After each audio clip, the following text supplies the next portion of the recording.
Senhor meu Deus, antes de eu sair de casa, eu me coloco na tua presença. Abençoa meu dia, meus passos e tudo o que eu fizer. Pai, vai na minha frente abrindo caminhos e fechando as portas do mal. Guarda minha mente, meu coração e minha boca, para eu não agir na pressa nem falar no impulso. Eu declaro proteção sobre mim e sobre a minha casa. Livra-me de acidentes, perigos, inveja, armadilhas e más notícias. Que tua paz seja meu escudo e tua mão seja meu sustento, Senhor.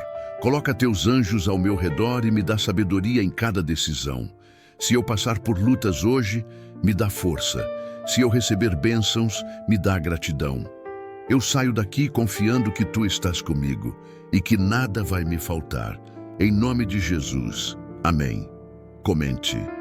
Amém.